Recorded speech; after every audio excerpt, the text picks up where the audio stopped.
Find the value. आप जैसे मान लो फैक्टोरियल 5 है तो 5 × 4 × 3 × 2 × 1 तो 120 हो गया। अब 4 का फैक्टोरियल 3 के फैक्टोरियल को घटा के 1 का फैक्टोरियल नहीं लिख सकते, तो इसको क्या करोगे, 4 का फैक्टोरियल की वैल्यू निकालोगे पहले और फिर 3 के फैक्टोरियल की वैल्यू निकालोगे। तो 4 का फैक्टोरियल तो जानते हो 4 × 3 × 2 × 1 और 3 का फैक्टोरियल 3 × 2 × 1, तो ये क्या होगा 4 3 12 दूना 24, 24 - 6 क्या हो गया 18।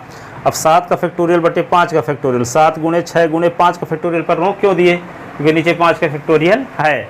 इसको आप ऐसे भी लिख सकते हो, 1 तक भी जा सकते हो, इसको भी जाओ तो सबको काटो, या कि स्मार्ट बुद्धि लगाना है तो क्या करो 7 को वहाँ तक प्रसार करो जो नीचे वाली वैल्यू तक, नीचे वाली वैल्यू तक। अब जहाँ पे रुक जाना है उसके आगे क्या करोगे फैक्टोरियल लगा दो, ठीक है। तो 7 × 6 × 5 का फैक्टोरियल बटे 5 का फैक्टोरियल, तो ये कट गया तो क्या आ गया 12 का 42 आ गया, 7 42। अब आगे अगला क्वेश्चन देखो, अगला क्वेश्चन ये है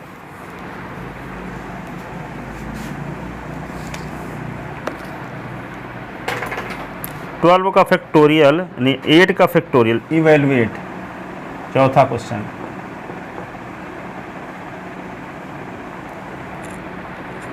एट का फैक्टोरियल अपान 6 का फैक्टोरियल इंटू 2 का फैक्टोरियल। तो 8 इंटू क्या करेंगे 8 × 7 × 6 का फैक्टोरियल अपान 6 का फैक्टोरियल 2 का फैक्टोरियल 2 × 1 कर दो, 6 कट गया और 2 4 जा 8, 4 7 28, 28 इसका आंसर आ गया।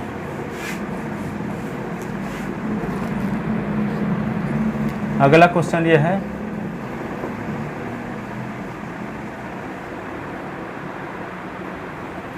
क्या है 12 का फैक्टोरियल बटे 10 का फैक्टोरियल 2 का फैक्टोरियल, 10 का फैक्टोरियल और 2 का फैक्टोरियल। तो 12 के फैक्टोरियल को क्या लिख सकते हैं 12 × 11 × 10 का फैक्टोरियल। अब इसको 10 का फैक्टोरियल और 2 का फैक्टोरियल 2 × 1, ये से कट गया 2 12, 6 आ गया 11 6 का 66, ये आंसर।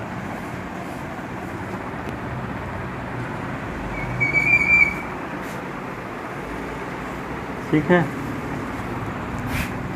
अगला क्वेश्चन ये है इफ 1/8 का फैक्टोरियल और 1/9 का factorial is equal to x/10 का फैक्टोरियल, x/10 का factorial, then find the value of x, then find the value of x, find the value of x, तब x का मान निकालिए। तो गिवन 1/8 का फैक्टोरियल 1/9 का factorial is equal to s/10 का फैक्टोरियल। अब 1/8 का फैक्टोरियल लिखे रहो और इसको लिखो 9 × 8 का फैक्टोरियल, ये होगा x/10 का फैक्टोरियल। अब इसको क्या कर सकते हो 1/8 का फैक्टोरियल कॉमन ले लो, पहले से 1 बचा, यहाँ 1/9 बचा, इज इक्वल टू s/ क्या कर दो 10 का फैक्टोरियल। अब 1/8 का फैक्टोरियल एलसीएम ले लो, तो क्या आएगा 9, 9 + 1 इज इक्वल टू क्या होगा x/10 का फैक्टोरियल। तो 1/8 का फैक्टोरियल 9, ये 10 अपान क्या हुआ 10/9 इज इक्वल टू s/10 का फैक्टोरियल। लिख सकते हो इसको, लिख सकते हो इसको। अब इसको क्या लिख सकते हैं, हाँ ये 10 अपान लिख दो 9 × 8 का फैक्टोरियल, और ये क्या हो x/10 का फैक्टोरियल है, तो क्या लिख सकते हैं इसको 10 × 9 × 8 का फैक्टोरियल। क्यों ऐसा किए, ताकि एक 8 का फैक्टोरियल काट सके, 8 का फैक्टोरियल दोनों साइड से काट सके, ठीक है। 9 9 भी दोनों साइड से काट दिए, तो क्या आ गया 10 इज इक्वल टू x/10, इसके नीचे 1 लिखो क्रॉस मल्टीप्लिकेशन, तो x बन जा x, तो क्या हो जाएगा x इज इक्वल टू 10 × 10, तो implied x is equal to 100, s is equal to क्या आएगा 100, ठीक है ना। लिख लेता ना, इसकी वैल्यू निकालना है, एस की वैल्यू निकालना था। अब देखो अगला क्वेश्चन। सर यहाँ पे तो 8 फैक्टोरियल कैसे आ रहा है? तो ये कौन वाला? यहाँ पे लास्ट वाला टर्म। ये हाँ नहीं, ऊपर जो 8 यहाँ इधर साइड कहाँ से है? ये हाँ इसकी इधर इधर वाला एक्स के वाला। हाँ, तो 10 का फैक्टोरियल तो 10 गुणे 9 गुणे 8 गुणे 7 गुणे 6 गुणे 1 तक लिखना है। तो बीच में रास्ते में रुक गए। हाँ, तो 8 का फैक्टोरियल लगा दी। और 8 पर रोके क्यों? क्योंकि नीचे 8 का फैक्टोरियल आ जाए तो दोनों साइड से कट जाएगा।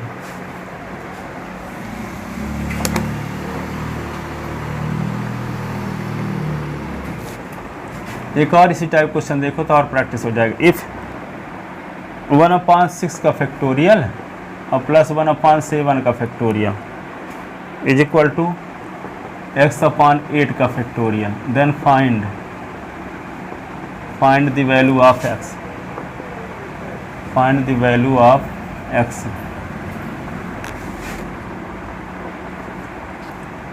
ठीक है, तो क्या लिख दोगे? 1/6 का फैक्टोरियल गिवन 1/7 का फैक्टोरियल, तो x/8 का फैक्टोरियल।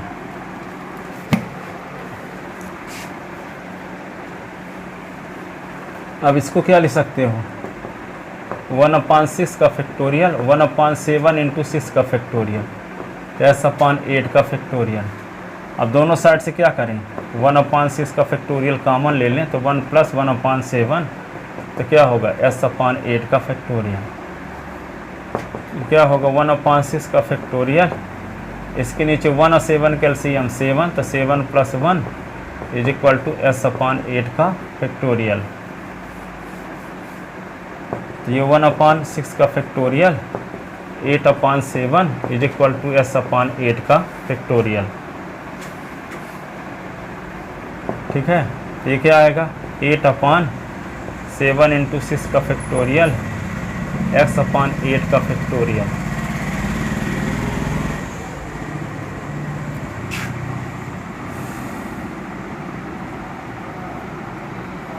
तो 8/7 इंटू 6 का फैक्टोरियल क्या करें? x/8 को आगे बढ़ाओ, तो 8 गुणे 7 इंटू 6 का फैक्टोरियल, 6 का फैक्टोरियल कट गया, 7 भी कट गया, तो क्या बचा?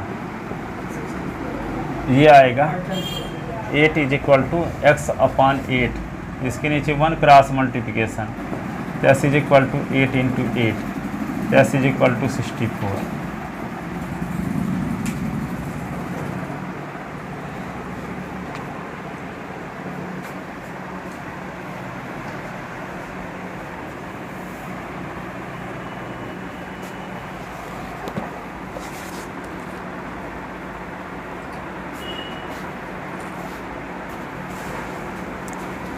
ठीक है, अगला क्वेश्चन है इज 3 का फैक्टोरियल और 4 का फैक्टोरियल इज इक्वल टू 7 का फैक्टोरियल। क्या 3 का फैक्टोरियल 4 का फैक्टोरियल 7 के फैक्टोरियल के बराबर है? क्या 3 का फैक्टोरियल 4 का फैक्टोरियल बराबर 7 का फैक्टोरियल है? जांच करो। ठीक है, तो निकालते लेफ्ट हैंड साइड 3 का फैक्टोरियल 4 का फैक्टोरियल, 3 का फैक्टोरियल 3 गुणे 2 गुणे 1, 4 गुणे 3 गुणे 2 गुणे 1, 4 3 दूना 6, 4 3 12 दूना 24, ये होगा 30। ये लेफ्ट हैंड साइड की वैल्यू आ गई equation first. Right hand side की वैल्यू निकालते हैं, तो 7 का फैक्टोरियल 7 गुणे 6 गुणे 5 गुणे 4 गुणे 3 गुणे 2 गुणे 1 है, 7 42, 42 पंचे 210, 210 चौको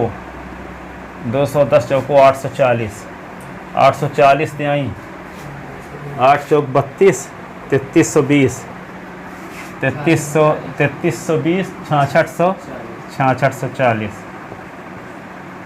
ये क्या हो गया? Right hand side equation second from equation first and second, from first and second 1 व 2 से क्या दोनों साइड की वैल्यू कहाँ, एक की वैल्यू 30 आ रही है, एक की वैल्यू ये है, तो left hand side is not equal to right hand side.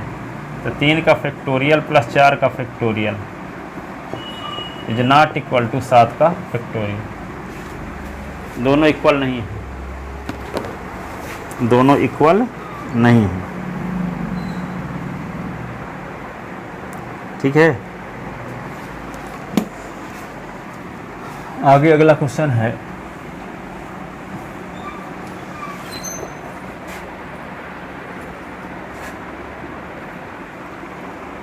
Evaluate. Evaluate का मतलब मान ज्ञात कीजिए,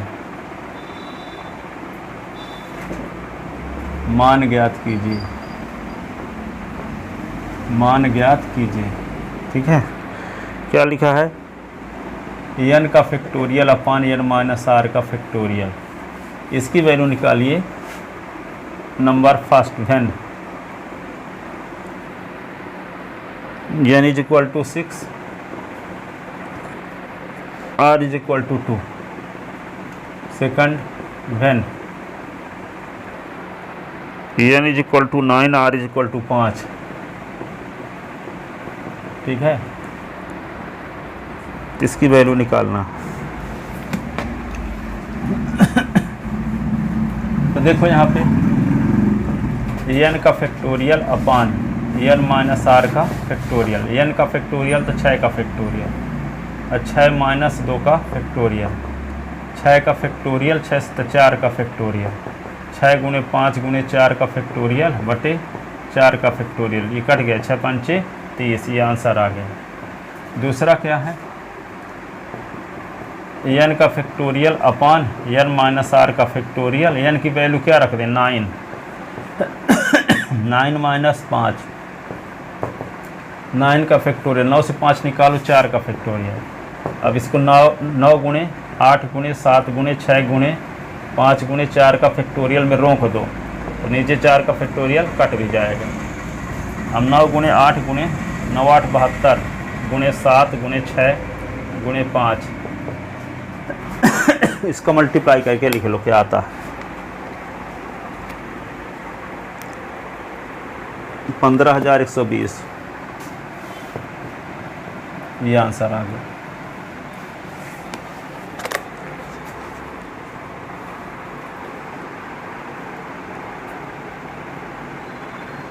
लिख लेते ना,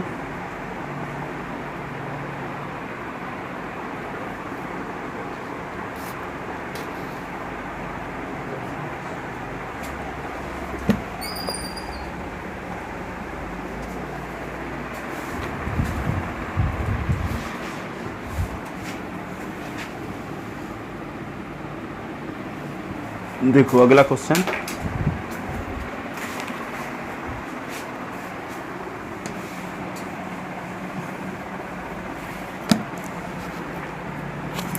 find the value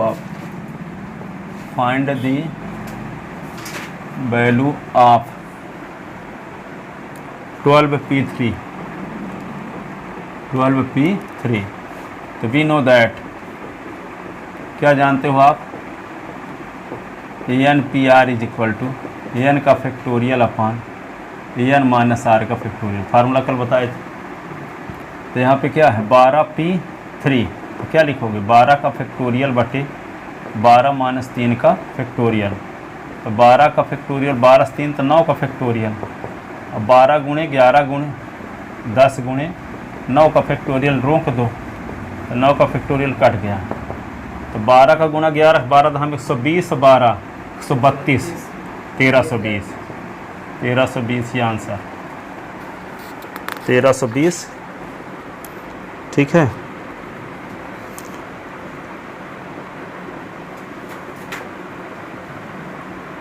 लिख लेते ना।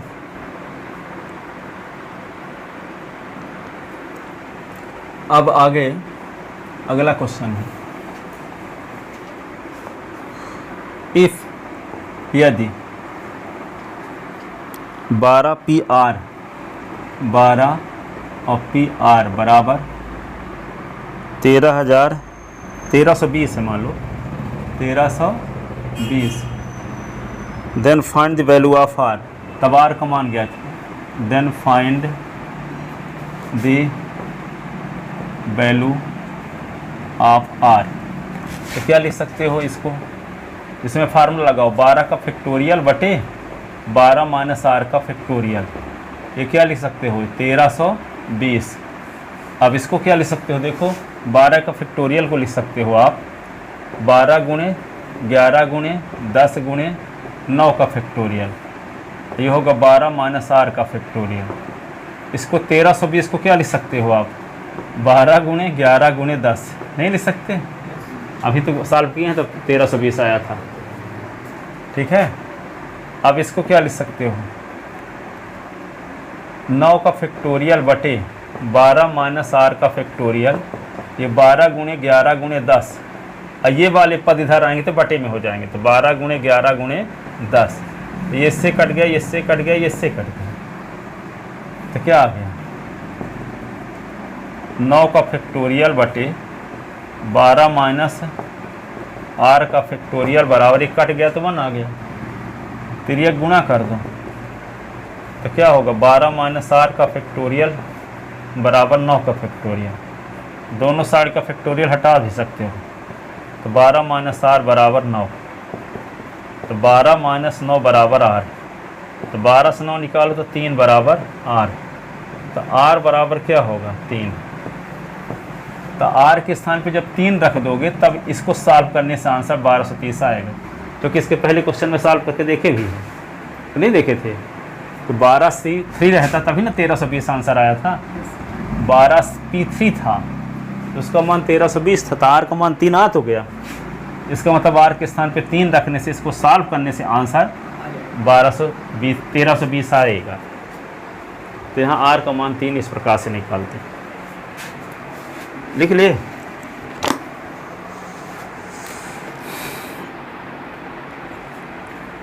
अब आगे देखो अगला क्वेश्चन,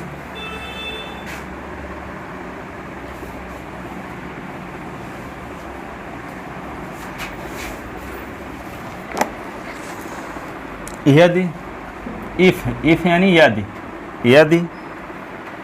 NP4 बराबर 12 गुणे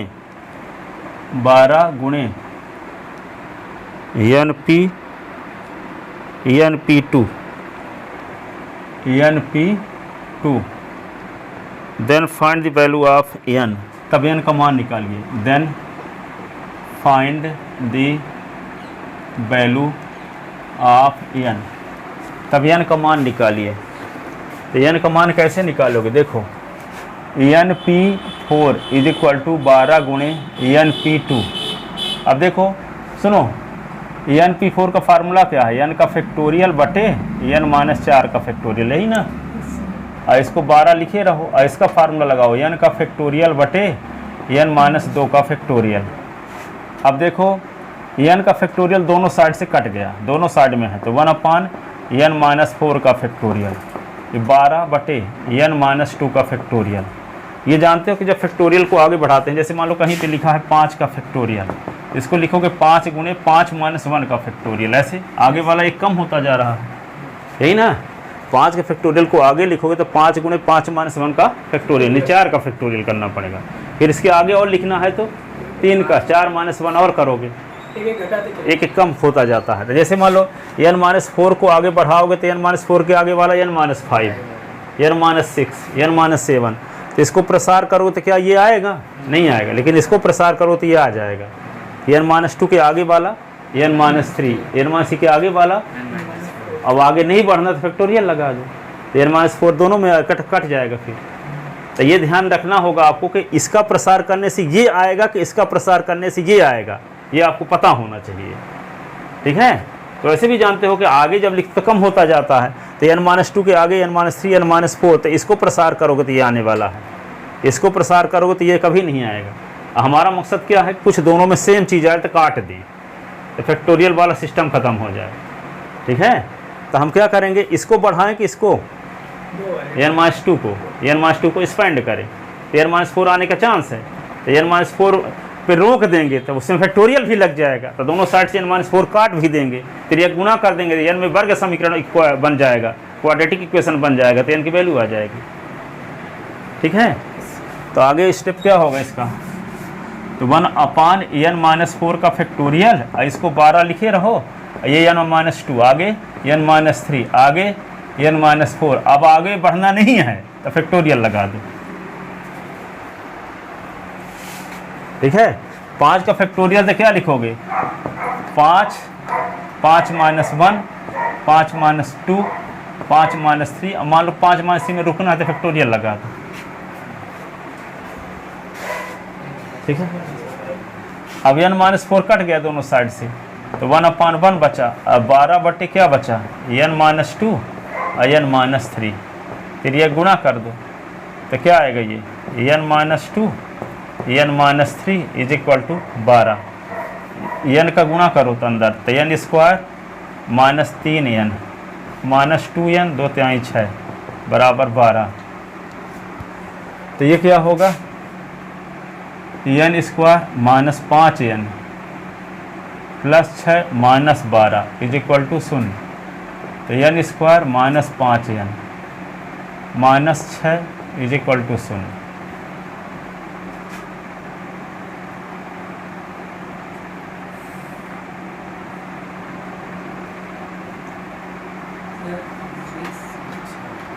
ठीक है, अब n स्क्वायर का गुणांक 1 है, अचर पद क्या है, -6, तो 1 गुणे -6 गुणा करने से -6 आया, -6 के 2 गुणनखंड करो कि जोड़ने से -5 आए, तो -6 का गुणनखंड तो यही होगा, -6 गुणे 1 है, और -6 और 1 जोड़ोगे तो क्या आएगा, -5, तो यहाँ पे क्या लिखेंगे, n स्क्वायर -6n और +n और -6 इज इक्वल टू 0, तो n कॉमन लेंगे तो n-6 और 1 कॉमन लेंगे तो n-6 इज इक्वल टू 0, तो ये क्या लिख सकते हैं, इसको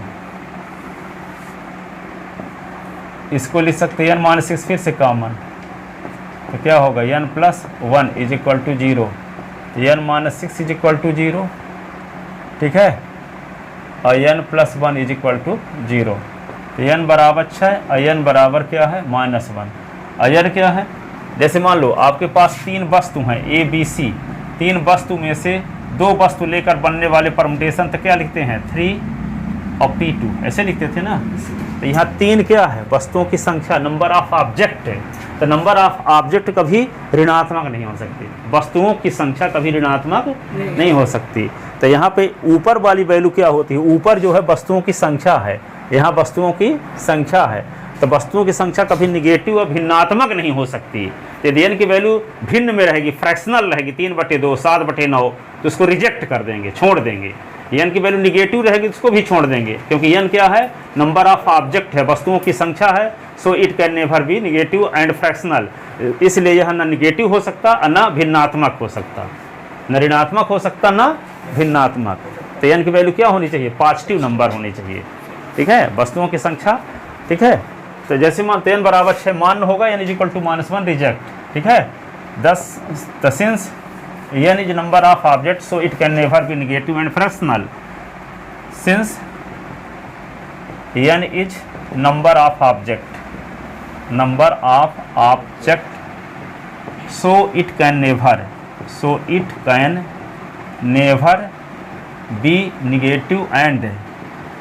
नेगेटिव एंड फ्रैक्शनल। ठीक है, क्योंकि n वस्तुओं की संख्या है, क्या है, वस्तुओं की संख्या है, इसलिए यह ऋणात्मक और भिन्नात्मक नहीं हो सकता, ऋणात्मक व भिन्नात्मक नहीं हो सकता। ठीक है, कभी नहीं हो सकता।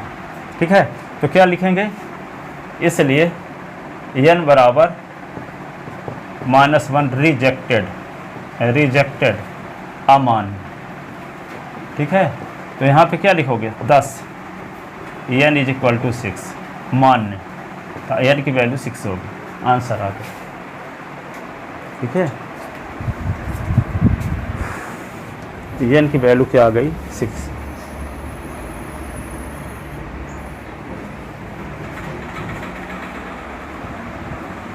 है ना बढ़िया क्वेश्चन ये।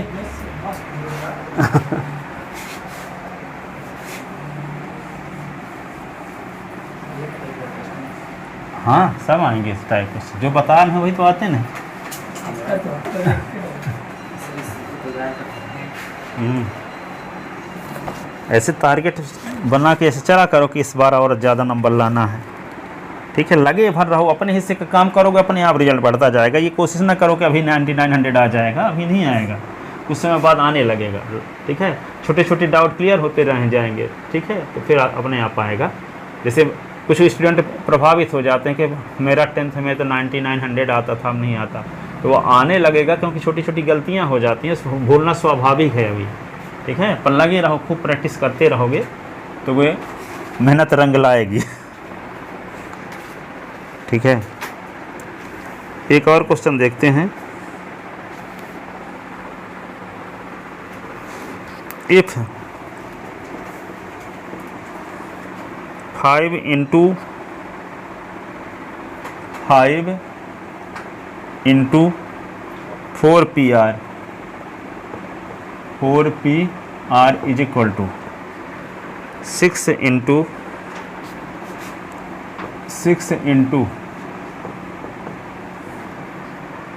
5PR minus 1, 5PR minus 1, then find the value of R। वहाँ n की वैल्यू निकालना था, यहाँ R, then find the value of R। R का मान ज्ञात कीजिए।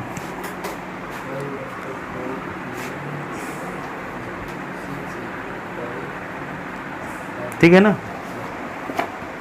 चल देखते हैं, इसको सिंप्लीफाई करते हैं। तो क्या करेंगे, 5 लिख लो और फार्मूला लगा दो, 4 का फैक्टोरियल और 4 माइनस आर का फैक्टोरियल, यही ना। 6, ये 5 का फैक्टोरियल और ये 5 माइनस आर माइनस 1 का फैक्टोरियल, और ये क्या होगा, 5 गुणे 4 का फैक्टोरियल। तो 5 गुणे 4 का फैक्टोरियल 5 का फैक्टोरियल हो जाएगा, सहमत हो। 5 गुणे 4 का फैक्टोरियल, 5 का फैक्टोरियल मान लो होता 5 का फैक्टोरियल, तो क्या लिखते, 5 गुणे आगे रुकना है तो 4 का फैक्टोरियल ना कर देते। तो 5 गुणे 4 के फैक्टोरियल को 5 का फैक्टोरियल लिख सकते हैं कि नहीं। और ये 4 माइनस आर का फैक्टोरियल, ये 6 गुणे 5 का फैक्टोरियल। इसको 6 का फैक्टोरियल इसलिए नहीं कर रहे हैं क्योंकि 5 के फैक्टोरियल की हम काटना चाहते दोनों साइड से। 6 का फैक्टोरियल लिख देंगे तो कटेगा कैसे, जिस वजह से 5 का फैक्टोरियल किए हैं तो वो वजह ही ख़त्म हो जाएगी। तो यहाँ पे क्या होगा, 5 माइनस आर प्लस 1 का फैक्टोरियल, 5 का फैक्टोरियल कट गया दोनों साइड से, तो 1 अपान क्या हुआ, 4 माइनस आर का फैक्टोरियल। और ये 6 अपान क्या होगा, 6, 5 और 1 6 माइनस आर हो गया ये ना, 6 माइनस आर का फैक्टोरियल। अब देखो 4 माइनस आर के आगे वाला पद क्या होगा, 4 माइनस आर से 1 कम, तो 4 माइनस आर से 1 कम कर दोगे तो 4 से 1 निकलेगा, तो 4 से 1 निकले तो 3 माइनस आर का फैक्टोरियल हो जाएगा। फिर क्या आएगा, 2 माइनस आर का फैक्टोरियल हो जाएगा, ठीक है। फिर क्या आएगा, 1 माइनस आर का फैक्टोरियल हो जाएगा। तो इसका मतलब इसको स्पेंड करने से ये आने वाला नहीं है, लेकिन इसको स्पेंड करोगे तो क्या होगा, इसके आगे वाला होगा 5 माइनस आर का फैक्टोरियल, इसके आगे वाला 4 माइनस आर का फैक्टोरियल, तो दोनों साइड में आ जाएगा, तो 4 माइनस आर का फैक्टोरियल कट जाएगा। समझ में आई बात, किसको बढ़ाना है। तो 1 अपान ये 4 माइनस आर का फैक्टोरियल, और ये 6 है अपान 6 माइनस आर, अब फिर 5 माइनस आर, फिर 4 माइनस आर। अब आगे नहीं बढ़ना है तो फैक्टोरियल लगा दो। अब ये दोनों साइड से कट भी गया, तो बचा क्या, ये 1 अपान 1 बचा, और 6 upon 6 minus R 5 minus R. अब क्रॉस मल्टीप्लिकेशन,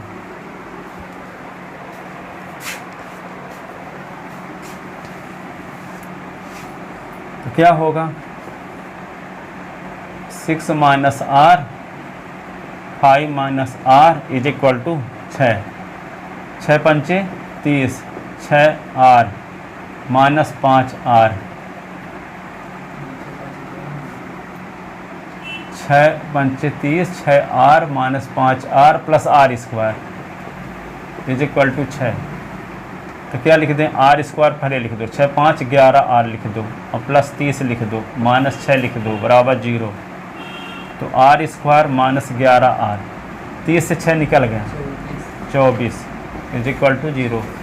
24 के गुणनखंड 6 चौको 6 5, 6 चौको 6 4 10, 24 के गुणनखंड के 11 आए,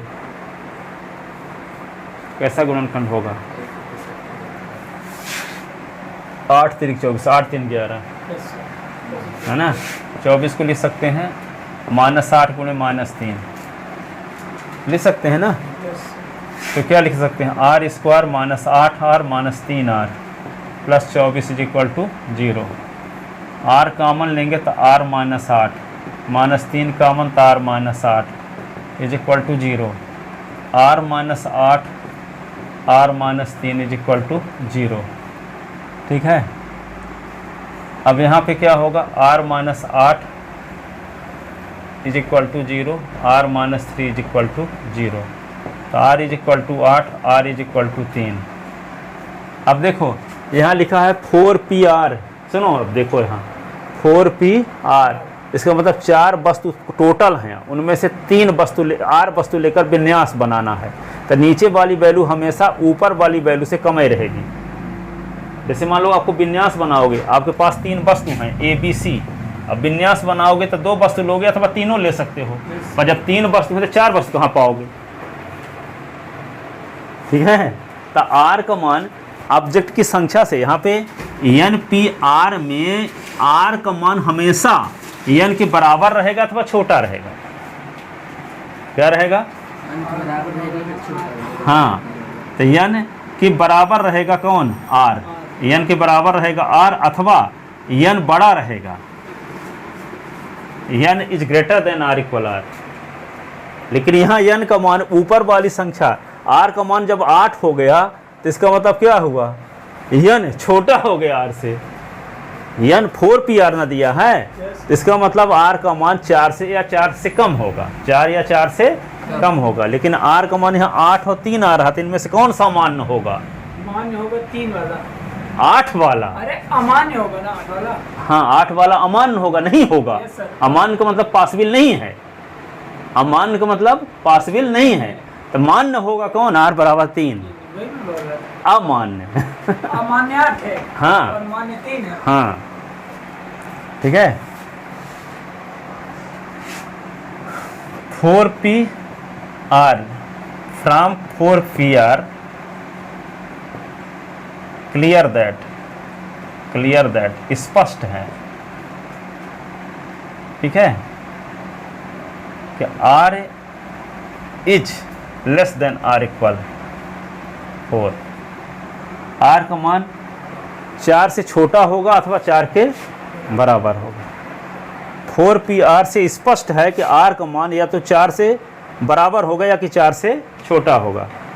ठीक है, इसलिए r = 8 रिजेक्टेड, क्योंकि इस कंडीशन में खरा नहीं उतरेगा ना। r के स्थान पे 8 रख देंगे तो 8 का छोटा थोड़ी है 4 से। 8 से r का मान 4 से छोटा अथवा 4 के बराबर हो सकता है, यही ना। तो 8 r का मान जब 8 रख देंगे तो 4 से तो बड़ा हो गया ना। ठीक है, नीचे जो r है तो वो ऊपर वाली वैल्यू से बड़ी हो ही नहीं सकती, तो उसके बराबर होगी, उससे कम होगी। तो उससे कम होगी। ठीक है, पिताजी की एज पुत्र की एज से कम नहीं हो सकती, बराबर भी नहीं हो सकती। तो r = 8 रिजेक्टेड, तो r बराबर क्या होगा? 3। r = 3, ये आंसर हो गया।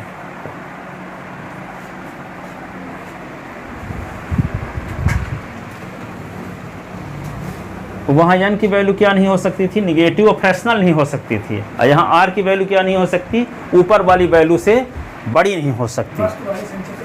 हाँ, क्योंकि वस्तु दी गई वस्तु हैं, उन वस्तुओं से जब विन्यास बनाओगे तो उन्हीं वस्तु से कुछ वस्तु लेकर विन्यास बनाओगे ना। तो उन्हीं वस्तुओं से, अब आपके पास 3 वस्तुएं हैं तो 5 वस्तु कहाँ पाओगे विन्यास बनाने के लिए? उन्हीं में से कुछ कम लोगे अथवा पूरे ले सकते हो विन्यास बनाने के लिए, पर अधिक कहाँ पाओगे? हैं?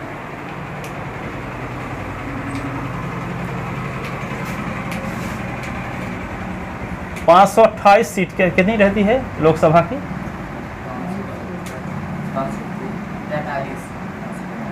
543 है, 543 है। हाँ, तो इसीलिए 272 सीट चाहिए सरकार बनाने के लिए, आधे से अधिक हो जाएगी।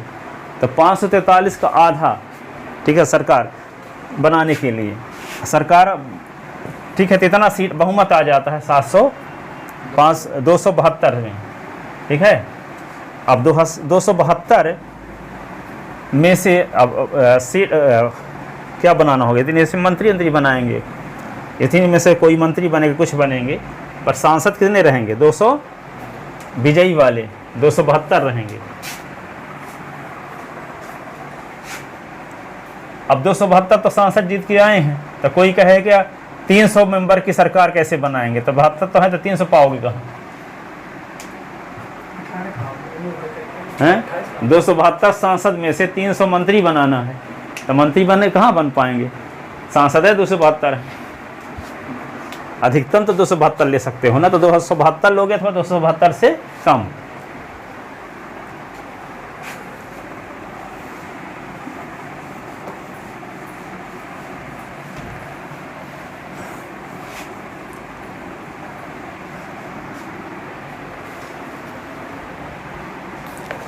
लिख लिए थे ना।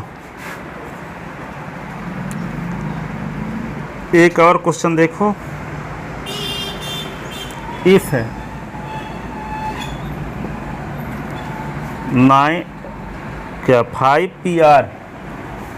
5PR बराबर 6PR minus 1, 6PR minus 1, then find the value of R, find the value of R। तो क्या लिखेंगे? 5 का फैक्टोरियल अपान 5 माइनस R का फैक्टोरियल, 6 का factorial upon 6 minus R minus 1 का फैक्टोरियल। तो 5 का फैक्टोरियल 5 माइनस R का फैक्टोरियल 6 इंटू 5 का फैक्टोरियल, ये क्या होगा? 6 माइनस R प्लस 1 का फैक्टोरियल। 5 का फैक्टोरियल कट गया, 5 माइनस R का फैक्टोरियल 6 अपान 6 1 7 माइनस R का फैक्टोरियल। अब किसको आगे बढ़ाएं? 7 माइनस R को, 7 माइनस R, तो 1 अपान 5 माइनस R का फैक्टोरियल, 6 अपान 7 माइनस R, फिर 6 माइनस R, अब आगे नहीं बढ़ना, फिर 5 माइनस R है ना, तो 5 माइनस R का फैक्टोरियल लगा दी, तो ये दोनों साइड से कट भी गया, तो बचा क्या? 1 upon 1, 6 upon 7 minus R, 6 minus R, ये तरीका। 7 minus R, 6 minus R is equal to 6, 7 छांग 42, 7R 6R R स्क्वायर 6, ठीक है। R square 7 6 13R 42 minus 6 is equal to 0, R square 13R 42 से 6 निकाल दो, क्या आ जाए? 36 ये आएगा। 9 चौको 36, 9 4 13, यही ना।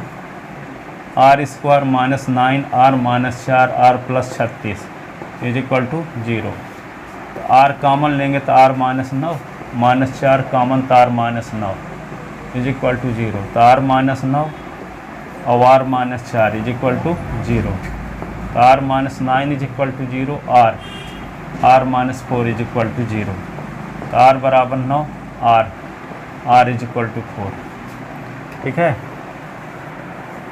अब R का मान 9 क्या होगा? मान्य, क्योंकि R का मान 5 से अधिक नहीं हो सकता, ठीक है।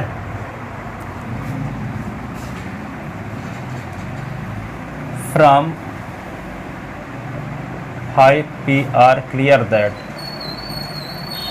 That value of R are not greater then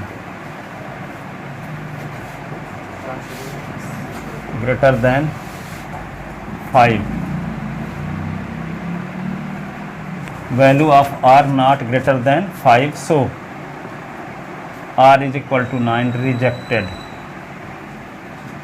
ठीक है, 10 R is equal to 4। 5 P R से स्पष्ट है कि आर का मान 5 से बड़ा नहीं हो सकता, इसलिए आर बराबर 9 मानना। तब आर का मान क्या होगा? 4। यही आंसर, आर का मान क्या हो गया?